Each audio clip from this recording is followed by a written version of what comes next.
जमींदार थे। उनके पास 3 गांव की जमींदारी थी। ईश्वर का दिया हुआ सब कुछ उनके पास था।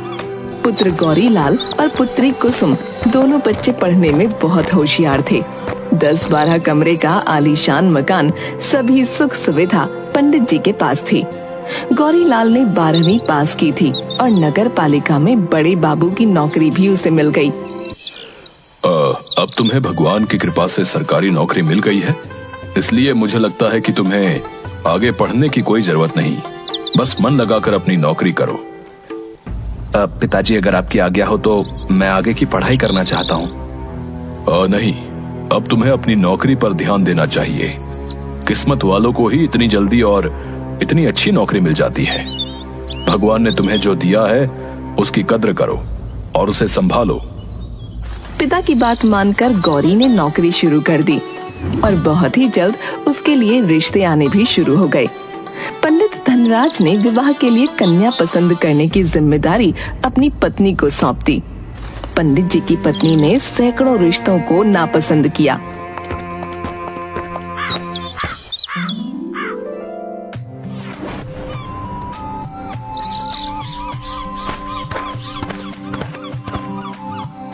और अंत में मथुरा की लता उन्हें पसंद आ गई। अभी तुम्हें और कितनी लड़कियां देखनी है? तुम्हें तो कोई रिश्ता पसंद ही नहीं आ रहा। मुझे मथुरा वाला रिश्ता अच्छा लग रहा है। लड़की सुंदर है, संस्कारी है और मुझे पहली नजर में ही पसंद आ गई। बस आप चलकर इस रिश्ते को मोहर लगा दीजिए। अब धूमधाम के साथ लता और गौरीलाल की शादी हो गई और लता विदा होकर अपनी ससुराल करौली जाती है। शादी की रात को महिलाएं लता को उसके कक्ष में छोड़ने जा रही होती हैं। तो अचानक लता का चेहरा सफेद पड़ जाता है और वो बेहोश होकर गिर जाती है।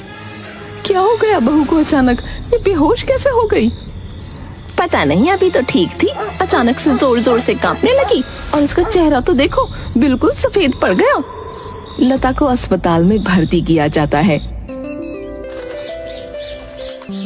दूसरे दिन दोपहर के समय लता को होश आता है और अपने आप को अस्पताल में देख उसे बड़ा आश्चर्य होता है। मुझे क्या हुआ था जो आप मुझे अस्पताल में लेकर आए हैं? भाभी, आप बेहोश होकर गिर गई थी। हम सब बहुत डर गए थे। आप कैसी हैं?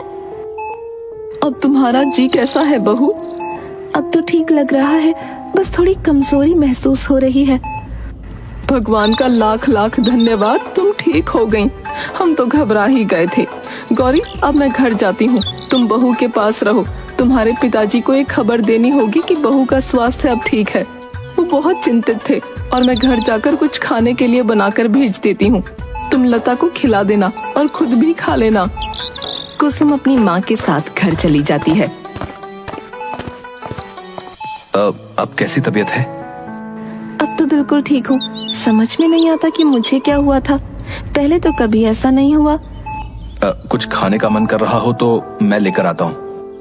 नहीं, मेरा मन नहीं है। हाँ, अगर सेब मिल जाए तो ले आइएगा। गौरीलाल अस्पताल के बाहर खड़े ठेले वाले के पास सेब लेने जाता है। सेब का मौसम नहीं था, इसलिए बाजार में सेब अच्छे नहीं आ रहे हैं। अब एक काम करो, इनमें से अच्छे अच्छे आधा किलो सेब दे दो। लता आंखें बंद करके लेटी हुई थी और उसके सर के पास रखी हुई मेज पर अच्छे किस्म के सेब रखे थे। ये सेब कौन दे गया लता? बिल्कुल ताजा सेब है। मुझे तो ऐसा सेब पूरे बाजार में नहीं मिला। मुझे नहीं पता, मैंने तो किसी को सेब रखते हुए देखा ही नहीं। गौरीलाल को बड़ा आश्चर्य हुआ। उसने इधर उधर वार्ड में जाकर देखा, कोई परिचित व्यक्ति भी नहीं मिला जो सेब रख गया हो।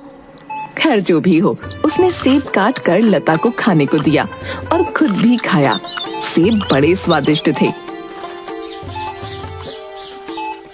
शाम को कुसुम लता के लिए दूध और दलिया लेकर अस्पताल पहुंची और देखती है एक प्लेट में दलिया और एक बड़ा गिलास दूध लता के सिरहाने रखा था। क्या भैया, इतनी जल्दी थोड़ी मची थी? मैं तो दूध और दलिया लेकर आ ही रही थी ना। तुम्हें बाजार से लाने की क्या जरूरत थी? कैसा बाजार और कैसा दूध दलिया? मैं तो यहाँ से कहीं गया ही नहीं। कहते कहते उसकी नजर पलंग के पास रखे दूध के गिलास और दलिया पर पड़ी। अरे, इसे कौन रख गया? ताज्जुब है, मैं इसी बेड पर बैठा हूँ और न जाने कौन रख जाता है। इसके बाद उसने सबके बारे में भी कुसुम को बताया। कोई तुम्हारा परम मित्र होगा जो भाभी का इतना ख्याल रख रहा है। दूसरे दिन सुबह लता अस्पताल से घर चली जाती है। अब वो पूरी तरह स्वस्थ थी। शाम के समय गौरी लता के कमरे में गया तो लता ने मुस्कुराते हुए उसका स्वागत किया। गौरी पलंग पर बैठ गया और इधर उधर की बातें करने लगा। थोड़ी देर के बाद जैसे ही उसने लता का हाथ पकड़ा, उसे एक झटका लगा, जैसे शरीर में करंट दौड़ गया हो। उसने लता की ओर देखा। लता की आंखें लाल और चेहरा भयानक हो गया और लता बहुत भयानक आवाज में बोलने लगी। चले जाओ यहाँ से, दोबारा कभी इसे हाथ लगाने की कोशिश मत करना। आज तो सिर्फ करंट लगा है, अगली बार प्राण देने पड़ सकते हैं। चले जाओ यहाँ से, ये सिर्फ मेरी है और किसी की नहीं। गौरी भागकर कमरे से बाहर आया। माँ, कहाँ हो तुम?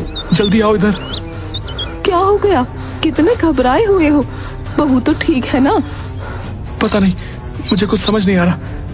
मैं कमरे में गया तो वो बिल्कुल ठीक थी और जैसे ही मैंने उसका हाथ छुआ, मुझे बिजली का करंट लगा और लता की आंखें बिल्कुल लाल हो गई और उसका चेहरा बहुत डरावना सा हो गया था और वो अजीब भयानक आवाज में बोल रही थी।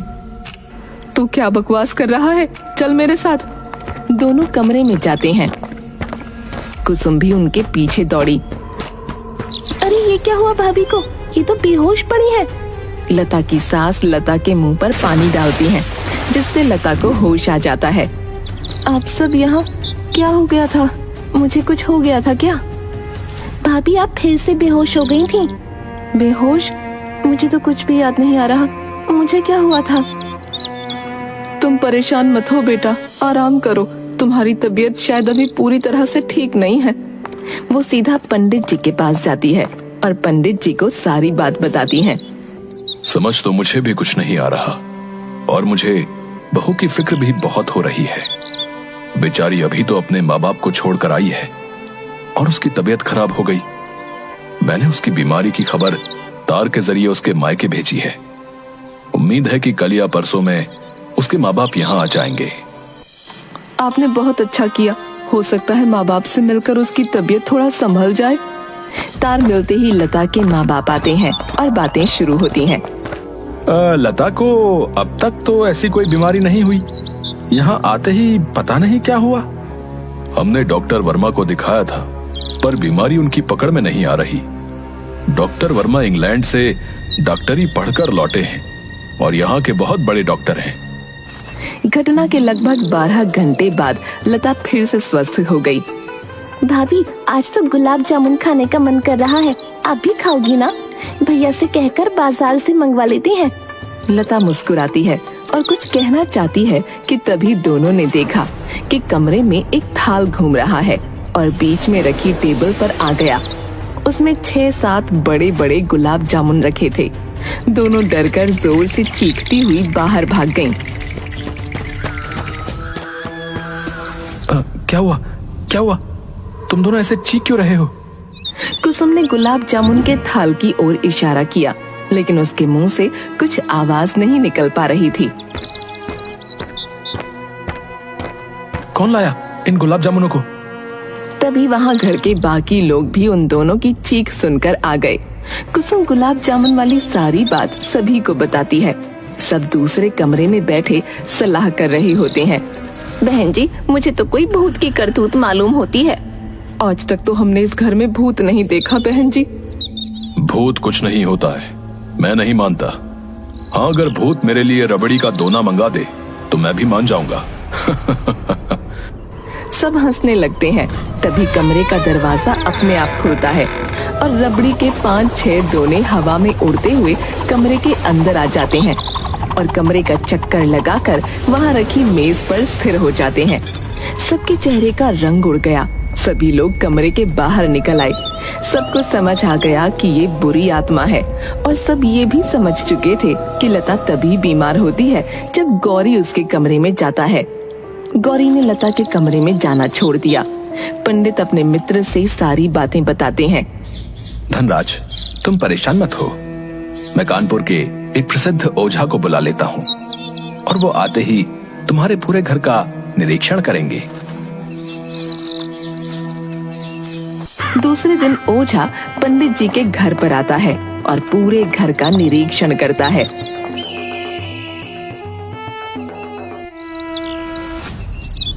इस घर पर एक साया है। आप सबको परेशान होने की जरूरत नहीं है, मैं उसे भगा दूंगा।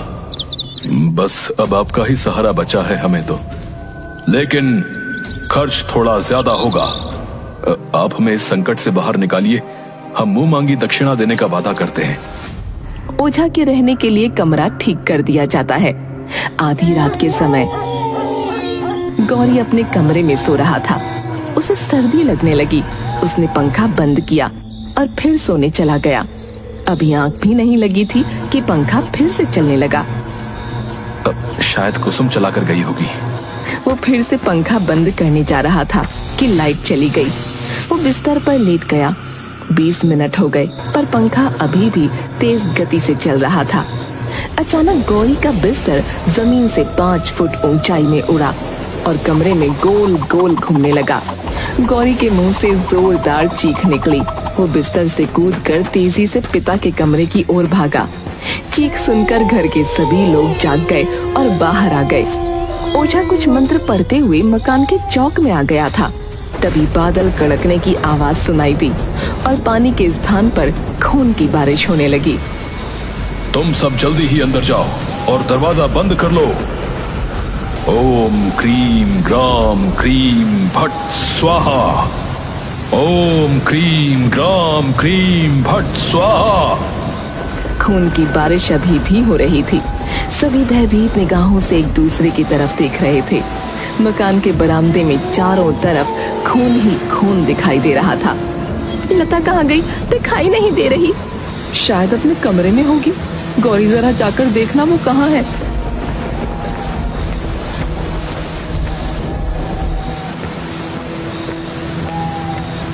लता अपने कमरे में नहीं है। मैंने उसे रसोई घर, हॉल, ड्राइंग रूम, पूजा घर सब जगह ढूंढ लिया पर पता नहीं कहाँ चली गई। अब तक खून की बरसात भी बंद हो चुकी थी। सभी लोग लता को ढूंढ रहे थे। हवेली का दरवाजा अंदर से बंद था। कुंडी लगी थी। इससे ये तो निश्चित था कि लता हवेली के अंदर ही है। सब लता को ढूंढ रहे थे। पहली मंजिल पर बने एक कमरे का दरवाजा खुला दिखाई दिया। कमरे के अंदर लता मुंह के बल बिस्तर पर बेहोश पड़ी होती है। उसे होश में लाया जाता है। लता, तुम यहाँ कैसे आई? तुम तो अपने कमरे में सो रही थी और तुम्हें इस कमरे की चाबी कहाँ से मिली? लता आश्चर्यचकित होकर सबका मुंह देख रही थी। मुझे नहीं पता मैं इस कमरे में कैसे आई। कोई बात नहीं बेटा, तुम परेशान मत हो। आज के बाद लता को कोई 1 सेकंड के लिए भी अकेला नहीं छोड़ना। हर समय घर का कोई ना कोई सदस्य उसके साथ रहेगा। क्योंकि घर की औरतें घटनाओं से बहुत ज्यादा भयभीत हो चुकी थीं, इसलिए लता के साथ रहने की जिम्मेदारी गौरी को दी गई। 2 दिनों तक घर में सब कुछ शांत था। तीसरे दिन लता नहाने गई और गौरी बाहर कुर्सी पर बैठा अखबार पढ़ रहा था। तभी उसे सफेद कपड़े पहने हुआ एक व्यक्ति बाथरूम की ओर जाता दिखाई दिया। कौन हो तुम और बाथरूम में कहाँ जा रहे हो? मैं लता का प्रेमी हूँ और उससे मिलने कहीं भी जा सकता हूँ, लेकिन लता ने मुझे तुम्हारे बारे में कभी नहीं बताया। वो बहुत भोली और मासूम है। उसे तो आज तक नहीं पता कि मैं उससे कितना प्यार करता हूँ। कौन हो तुम और लता को कैसे मिले? मेरा नाम तन्मय है। मैं लता के पड़ोस में किराए पर रहता था और उसे देखते ही मुझे उससे प्यार हो गया। फिर उसने मुझसे विवाह क्यों किया? तुमने उसे रोका क्यों नहीं? उसने तुमसे विवाह अपने घर वालों की मर्जी से किया है। मैं कुछ समझा नहीं। तुम कहना क्या चाहते हो? क्या लता के माँ बाप उसका विवाह तुम्हारे साथ करने के लिए तैयार नहीं थे? आज तुम्हारी जगह मैं लता का पति होता अगर मेरी जिंदगी में वो दिन नहीं आया होता। तुम साफ साफ बात क्यों नहीं करते? मैं लता के माँ बाप से उसका हाथ मांगने जा रहा था। लता के ख्यालों में खोया हुआ बावला होकर अपने घर से निकला और सड़क पर अगर मैंने उस ट्रक को देख लिया होता तो आज मैं जीवित होता और लता मेरी पत्नी होती। तुम कहना क्या चाहते हो? क्या तुम मर चुके हो?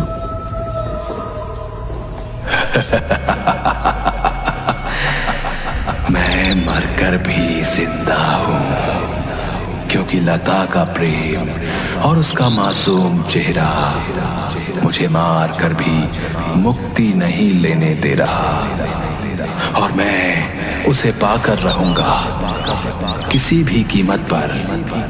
अगर तुम्हारी पत्नी होने से तुम्हें सारे हक मिल गए तो मैं भी लता के साथ विवाह करूंगा और उसका पति बनूंगा। तुम क्या बकवास कर रहे हो? लता मेरी पत्नी है, मैं तुम्हें छोड़ूंगा नहीं।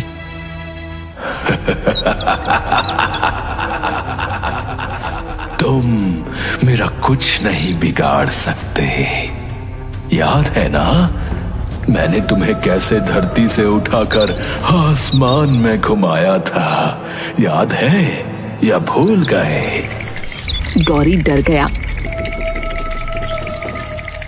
आज से 3 दिन बाद दिवाली है और मैं दिवाली के दिन लता से विवाह करने के लिए बारात लेकर आऊंगा और तुम सबके सामने उससे विवाह करूंगा। इतना कहकर तन्मय वहां से गायब हो जाता है और गौरी वहीं पर बेहोश हो जाता है। लता बाथरूम से बाहर आती है और गौरी को बेहोश देखकर जोर से चीखती है। घर के सभी सदस्य वहां आ जाते हैं। गौरी होश में आता है और वो सारी बातें बताता है। ये तन्मय कौन है? लता, क्या तुम उसे जानती हो? नहीं माँ, मैं तन्मय नाम के किसी लड़के को नहीं जानती और मैंने कभी ये नाम पहले सुना भी नहीं है। हम सब ने ये नाम कभी नहीं सुना। पता नहीं तन्मय कौन है, कहाँ रहता है, हम उसके बारे में कुछ नहीं जानते। बहन जी, हमें अपनी बहू पर पूरा विश्वास है और हम इस मुश्किल से उसे बाहर निकाल कर ही रहेंगे। आप हम पर भरोसा रखिए। ये बड़ी ही सिद्धि और दुष्ट आत्मा है जो आपकी बहू लता के ऊपर फिदा है, परंतु आप सब फिक्र मत कीजिए। मैं कल एक अनुष्ठान करूंगा और उसके बाद इस सिद्धि आत्मा का खेल हमेशा के लिए खत्म हो जाएगा। बाबा, यदि आपको जरा भी संदेह हो तो आप किसी को अपनी सहायता के लिए बुला लीजिए। मुझे किसी प्रकार का कोई संदेह नहीं है और इस तरह की आत्माओं को भगाने के लिए मैंने अपने गुरु गंगाधर जी से उचित शिक्षा प्राप्त की है। विश्वास रखिए, मैं आपको इस मुश्किल से मुक्त करूंगा। दूसरे दिन सुबह अचानक से ओझा के कमरे से चिल्लाने की आवाज आने लगती है। सब दौड़कर ओझा के कमरे की ओर जाते हैं, जहां ओझा पंखे से उल्टा लटका हुआ था। उसके दोनों हाथ एक दूसरे से बंधे थे। छोड़ दो, मुझे छोड़ दो, मुझे माफ कर दो। मैं आज ही यहाँ से चला जाता हूँ और कभी लौट कर नहीं आऊंगा। तभी कोई ओझा को पंखे से घुमाकर जमीन पर फेंक देता है। गौरी उसे अस्पताल में भर्ती करा देता है। अब क्या होगा? अब हमें इस बुरी आत्मा से कौन बचाएगा?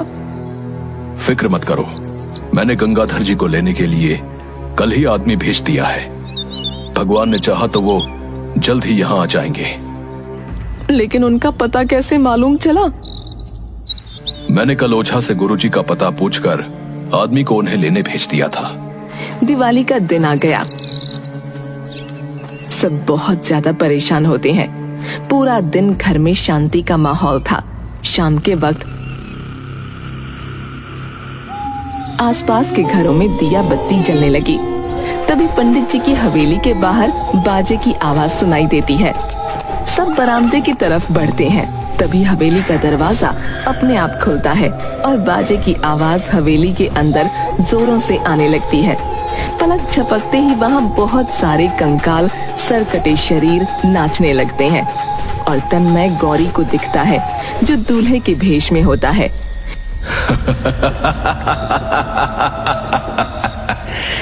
मैंने कहा था ना कि मैं दिवाली के दिन लता से विवाह करने के लिए बारात लेकर आऊंगा।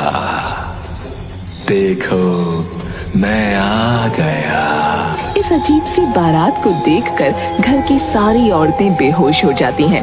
तभी लता के कमरे का दरवाजा खुलता है और वो दुल्हन के रूप में वरमाला लिए अजनबी की तरफ आती है। गौरी लता को आवाज देता है। लता, लता, तुम होश में तो हो? तुम ये क्या करने जा रही हो? लता को तो जैसे कुछ सुनाई ही नहीं दे रहा होता। वो चलती हुई सीधा तन्मय के पास पहुंची और वरमाला उसके गले में डालने ही वाली थी कि तभी एक गंभीर और दमदार आवाज आई। रुक जाओ, जाओ, जाओ। आवाज सुनते ही लता के हाथ रुक गए और वो वहीं बेहोश होकर गिर गई। ये आवाज गुरु गंगाधर की थी। पंडित जी, फिक्र मत कीजिए, मैं आ गया हूँ। घर का मुख्य द्वार तुरंत बंद कर दीजिए। ग्रीन ग्राम, ओम स्वाहा। देखते ही देखते तन्मय की आत्मा एक सफेद धुएं में परिवर्तित हो गई और उस बोतल में समा गई। मैं जानता हूँ कि तुम सब इस बारात में लालच के कारण आए हो। मैं तुम सबको सिर्फ एक मौका दूंगा इस हवेली से बाहर जाने का। अगर तुमने देर की तो तुम सबका भी यही अंत होगा जो इस दुष्ट का हुआ है। सब बाराती वहां से गायब हो गए। पंडित जी, अब आप फिक्र मत कीजिए। आपकी बहू और आपका परिवार पूरी तरह से सुरक्षित है।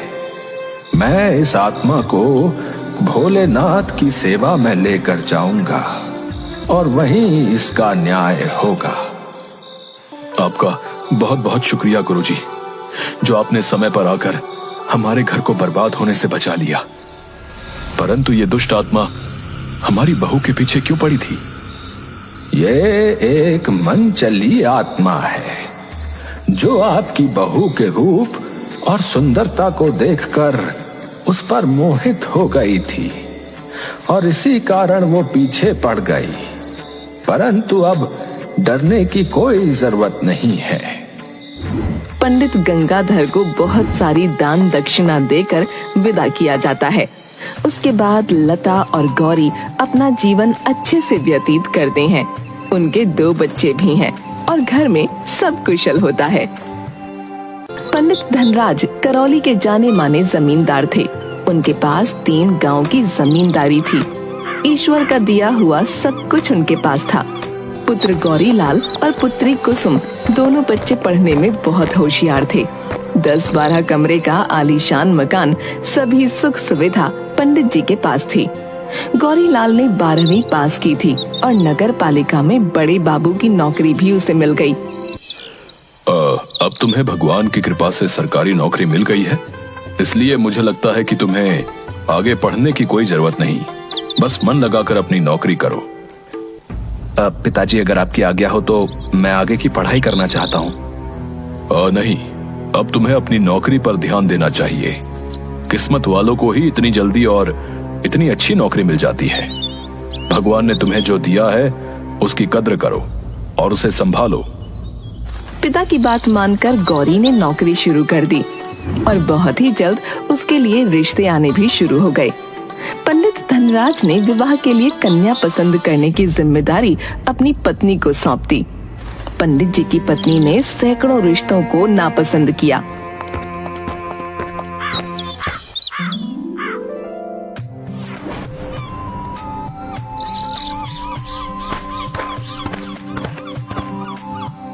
और अंत में मथुरा की लता उन्हें पसंद आ गई। अभी तुम्हें और कितनी लड़कियां देखनी है? तुम्हें तो कोई रिश्ता पसंद ही नहीं आ रहा। मुझे मथुरा वाला रिश्ता अच्छा लग रहा है। लड़की सुंदर है, संस्कारी है और मुझे पहली नजर में ही पसंद आ गई। बस आप चलकर इस रिश्ते को मोहर लगा दीजिए। अब धूमधाम के साथ लता और गौरी लाल की शादी हो गई और लता विदा होकर अपनी ससुराल करौली जाती है। शादी की रात को महिलाएं लता को उसके कक्ष में छोड़ने जा रही होती हैं। तो अचानक लता का चेहरा सफेद पड़ जाता है और वो बेहोश होकर गिर जाती है। क्या हो गया बहू को अचानक? ये बेहोश कैसे हो गई? पता नहीं, अभी तो ठीक थी, अचानक से जोर जोर से कांपने लगी और इसका चेहरा तो देखो बिल्कुल सफेद पड़ गया। लता को अस्पताल में भर्ती किया जाता है। दूसरे दिन दोपहर के समय लता को होश आता है और अपने आप को अस्पताल में देख उसे बड़ा आश्चर्य होता है। मुझे क्या हुआ था जो आप मुझे अस्पताल में लेकर आए हैं? भाभी, आप बेहोश होकर गिर गई थी, हम सब बहुत डर गए थे। आप कैसी हैं? अब तुम्हारा जी कैसा है बहू? अब तो ठीक लग रहा है, बस थोड़ी कमजोरी महसूस हो रही है। भगवान का लाख लाख धन्यवाद, तुम ठीक हो गईं। हम तो घबरा ही गए थे। गौरी, अब मैं घर जाती हूँ, तुम बहू के पास रहो। तुम्हारे पिताजी को एक खबर देनी होगी कि बहू का स्वास्थ्य अब ठीक है। वो बहुत चिंतित थे और मैं घर जाकर कुछ खाने के लिए बनाकर भेज देती हूँ। तुम लता को खिला देना और खुद भी खा लेना। कुसुम अपनी माँ के साथ घर चली जाती है। अब कैसी तबीयत है?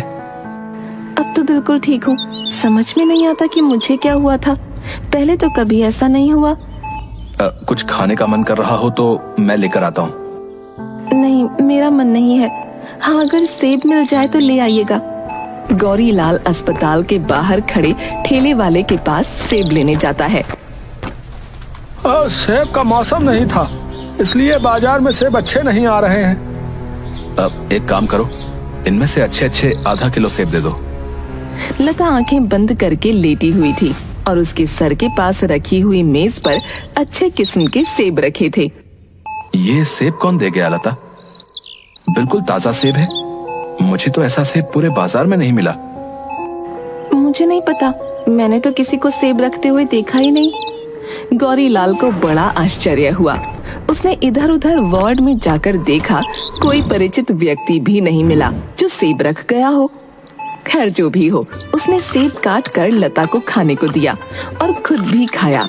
सेब बड़े स्वादिष्ट थे। शाम को कुसुम लता के लिए दूध और दलिया लेकर अस्पताल पहुंची और देखती है एक प्लेट में दलिया और एक बड़ा गिलास दूध लता के सिरहाने रखा था। क्या भैया, इतनी जल्दी थोड़ी मची थी? मैं तो दूध और दलिया लेकर आ ही रही थी ना, तुम्हें बाजार से लाने की क्या जरूरत थी? कैसा बाजार और कैसा दूध दलिया? मैं तो यहाँ से कहीं गया ही नहीं। कहते कहते उसकी नजर पलंग के पास रखे दूध के गिलास और दलिया पर पड़ी। अरे, इसे कौन रख गया? ताज्जुब है, मैं इसी बेड पर बैठा हूँ और न जाने कौन रख जाता है। इसके बाद उसने सब के बारे में भी कुसुम को बताया। कोई तुम्हारा परम मित्र होगा जो भाभी का इतना ख्याल रख रहा है। दूसरे दिन सुबह लता अस्पताल से घर चली जाती है। अब वो पूरी तरह स्वस्थ थी। शाम के समय गौरी लता के कमरे में गया तो लता ने मुस्कुराते हुए उसका स्वागत किया।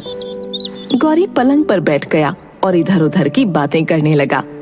थोड़ी देर के बाद जैसे ही उसने लता का हाथ पकड़ा, उसे एक झटका लगा, जैसे शरीर में करंट दौड़ गया हो। उसने लता की ओर देखा। लता की आंखें लाल और चेहरा भयानक हो गया और लता बहुत भयानक आवाज में बोलने लगी। चले जाओ यहाँ से, दोबारा कभी इसे हाथ लगाने की कोशिश मत करना।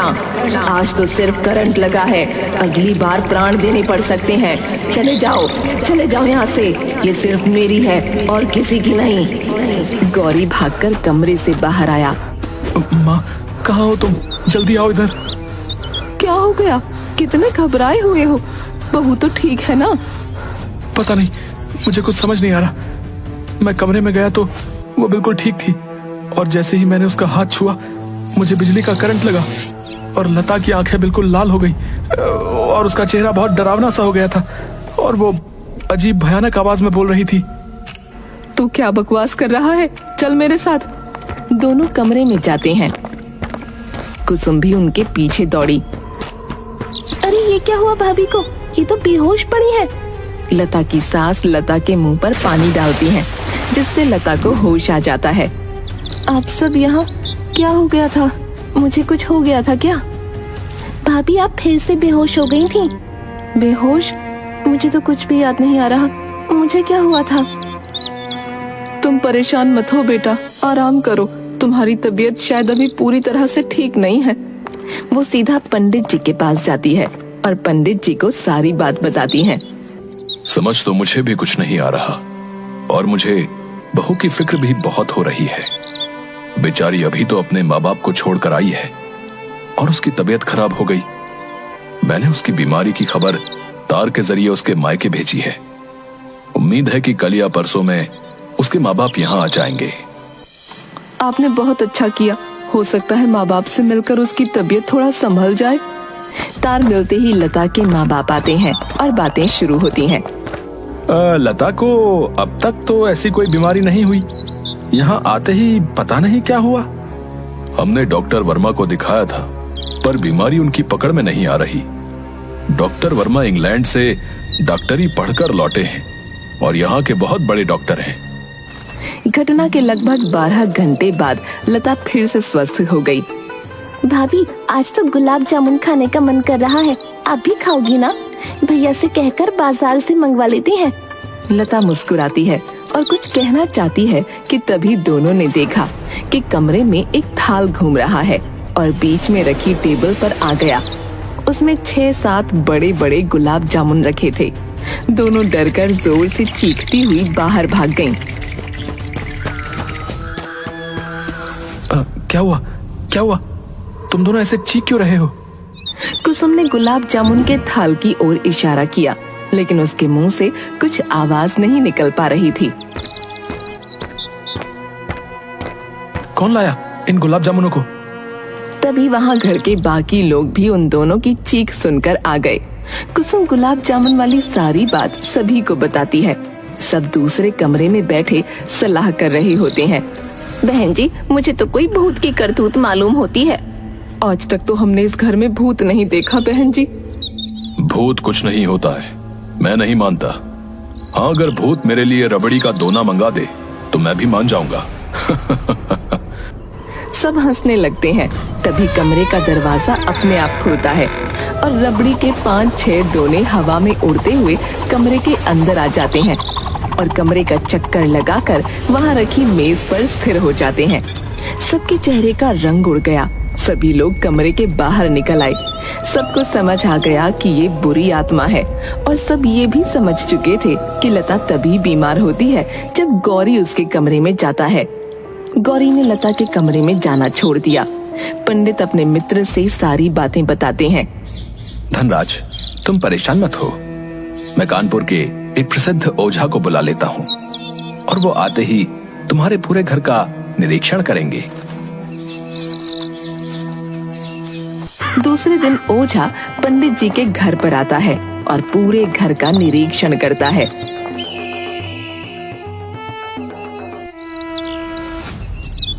इस घर पर एक साया है। आप सबको परेशान होने की जरूरत नहीं है, मैं उसे भगा दूंगा। बस अब आपका ही सहारा बचा है हमें तो, लेकिन खर्च थोड़ा ज्यादा होगा। आप हमें इस संकट से बाहर निकालिए, हम मुंह मांगी दक्षिणा देने का वादा करते हैं। ओझा के रहने के लिए कमरा ठीक कर दिया जाता है। आधी रात के समय गौरी अपने कमरे में सो रहा था। उसे सर्दी लगने लगी। उसने पंखा बंद किया और फिर सोने चला गया। अभी आंख भी नहीं लगी थी कि पंखा फिर से चलने लगा। शायद कुसुम चला कर गई होगी।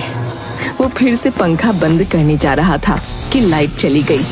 वो बिस्तर पर लेट गया। 20 मिनट हो गए पर पंखा अभी भी तेज गति से चल रहा था।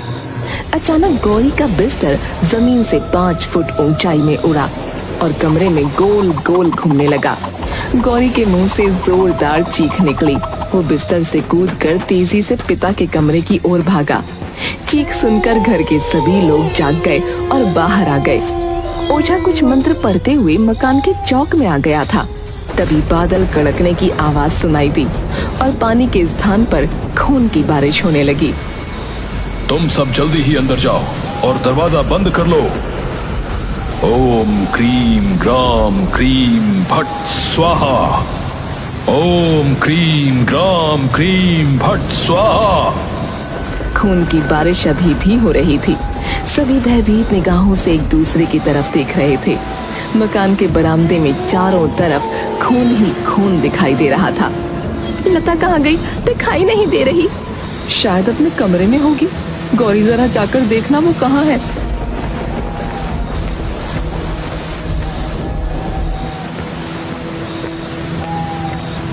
लता अपने कमरे में नहीं है। मैंने उसे रसोई घर, हॉल, ड्राइंग रूम, पूजा घर सब जगह ढूंढ लिया, पर पता नहीं कहाँ चली गई। अब तक खून की बरसात भी बंद हो चुकी थी। सभी लोग लता को ढूंढ रहे थे। हवेली का दरवाजा अंदर से बंद था, कुंडी लगी थी। इससे ये तो निश्चित था कि लता हवेली के अंदर ही है। सब लता को ढूंढ रहे थे। पहली मंजिल पर बने एक कमरे का दरवाजा खुला दिखाई दिया। कमरे के अंदर लता मुंह के बल बिस्तर पर बेहोश पड़ी होती है। उसे होश में लाया जाता है। लता, तुम यहाँ कैसे आई? तुम तो अपने कमरे में सो रही थी, और तुम्हें इस कमरे की चाबी कहाँ से मिली? लता आश्चर्यचकित होकर सबका मुंह देख रही थी। मुझे नहीं पता मैं इस कमरे में कैसे आई। कोई बात नहीं बेटा, तुम परेशान मत हो। आज के बाद लता को कोई एक सेकंड के लिए भी अकेला नहीं छोड़ना। हर समय घर का कोई ना कोई सदस्य उसके साथ रहेगा। क्योंकि घर की औरतें घटनाओं से बहुत ज्यादा भयभीत हो चुकी थीं, इसलिए लता के साथ रहने की जिम्मेदारी गौरी को दी गई। 2 दिनों तक घर में सब कुछ शांत था। तीसरे दिन लता नहाने गई और गौरी बाहर कुर्सी पर बैठा अखबार पढ़ रहा था। तभी उसे सफेद कपड़े पहने हुआ एक व्यक्ति बाथरूम की ओर जाता दिखाई दिया। कौन हो तुम और बाथरूम में कहाँ जा रहे हो? मैं लता का प्रेमी हूँ और उससे मिलने कहीं भी जा सकता हूँ। लेकिन लता ने मुझे तुम्हारे बारे में कभी नहीं बताया। वो बहुत भोली और मासूम है। उसे तो आज तक नहीं पता कि मैं उससे कितना प्यार करता हूँ। कौन हो तुम और लता को कैसे मिले? मेरा नाम तन्मय है। मैं लता के पड़ोस में किराए पर रहता था और उसे देखते ही मुझे उससे प्यार हो गया। फिर उसने मुझसे विवाह क्यों किया? तुमने उसे रोका क्यों नहीं? उसने तुमसे विवाह अपने घर वालों की मर्जी से किया है। मैं कुछ समझा नहीं। तुम कहना क्या चाहते हो? क्या लता के माँ बाप उसका विवाह तुम्हारे साथ करने के लिए तैयार नहीं थे? आज तुम्हारी जगह मैं लता का पति होता अगर मेरी जिंदगी में वो दिन नहीं आया होता। तुम साफ साफ बात क्यों नहीं करते? मैं लता के माँ बाप से उसका हाथ मांगने जा रहा था। लता के ख्यालों में खोया हुआ बावला होकर अपने घर से निकला और सड़क पर अगर मैंने उस ट्रक को देख लिया होता तो आज मैं जीवित होता और लता मेरी पत्नी होती। तुम कहना क्या चाहते हो? क्या तुम मर चुके हो?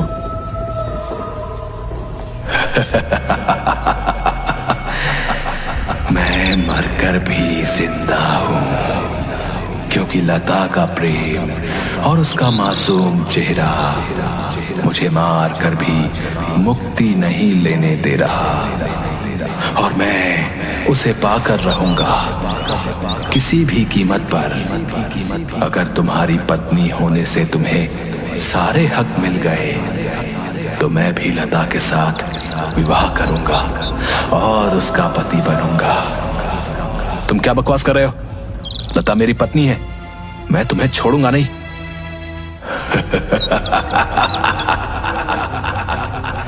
तुम मेरा कुछ नहीं बिगाड़ सकते। याद है ना मैंने तुम्हें कैसे धरती से उठाकर आसमान में घुमाया था? याद है या भूल गए? गौरी डर गया। आज से 3 दिन बाद दिवाली है और मैं दिवाली के दिन लता से विवाह करने के लिए बारात लेकर आऊंगा। और तुम सबके सामने उससे विवाह करूंगा। इतना कहकर तन्मय वहां से गायब हो जाता है और गौरी वहीं पर बेहोश हो जाता है। लता बाथरूम से बाहर आती है और गौरी को बेहोश देखकर जोर से चीखती है। घर के सभी सदस्य वहां आ जाते हैं। गौरी होश में आता है और वो सारी बातें बताता है। ये तन्मय कौन है? लता, क्या तुम उसे जानती हो? नहीं माँ, मैं तन्मय नाम के किसी लड़के को नहीं जानती और मैंने कभी ये नाम पहले सुना भी नहीं है। हम सब ने ये नाम कभी नहीं सुना। पता नहीं तन्मय कौन है, कहाँ रहता है। हम उसके बारे में कुछ नहीं जानते। बहन जी, हमें अपनी बहू पर पूरा विश्वास है और हम इस मुश्किल से उसे बाहर निकाल कर ही रहेंगे। आप हम पर भरोसा रखिए। ये बड़ी ही सिद्धि और दुष्ट आत्मा है जो आपकी बहू लता के ऊपर फिदा है। परंतु आप सब फिक्र मत कीजिए, मैं कल एक अनुष्ठान करूंगा और उसके बाद इस सिद्धि आत्मा का खेल हमेशा के लिए खत्म हो जाएगा। बाबा, यदि आपको जरा भी संदेह हो तो आप किसी को अपनी सहायता के लिए बुला लीजिए। मुझे किसी प्रकार का कोई संदेह नहीं है और इस तरह की आत्माओं को भगाने के लिए मैंने अपने गुरु गंगाधर जी से उचित शिक्षा प्राप्त की है। विश्वास रखिए, मैं आपको इस मुश्किल से मुक्त करूंगा। दूसरे दिन सुबह अचानक से ओझा के कमरे से चिल्लाने की आवाज आने लगती है। सब दौड़कर ओझा के कमरे की ओर जाते हैं, जहां ओझा पंखे से उल्टा लटका हुआ था। उसके दोनों हाथ एक दूसरे से बंधे थे।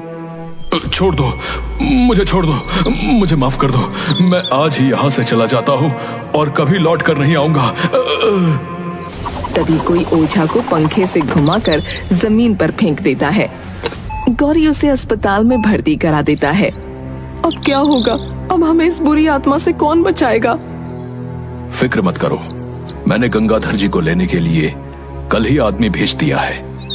भगवान ने चाहा तो वो जल्द ही यहाँ आ जाएंगे।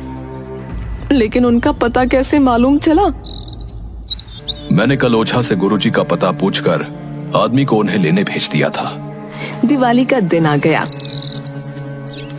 सब बहुत ज्यादा परेशान होते हैं। पूरा दिन घर में शांति का माहौल था। शाम के वक्त आसपास के घरों में दिया बत्ती जलने लगी। तभी पंडित जी की हवेली के बाहर बाजे की आवाज सुनाई देती है। सब बरामदे की तरफ बढ़ते हैं। तभी हवेली का दरवाजा अपने आप खुलता है और बाजे की आवाज हवेली के अंदर जोरों से आने लगती है। पलक झपकते ही वहाँ बहुत सारे कंकाल सर कटे शरीर नाचने लगते हैं और तन्मय गौरी को दिखता है जो दूल्हे के भेष में होता है।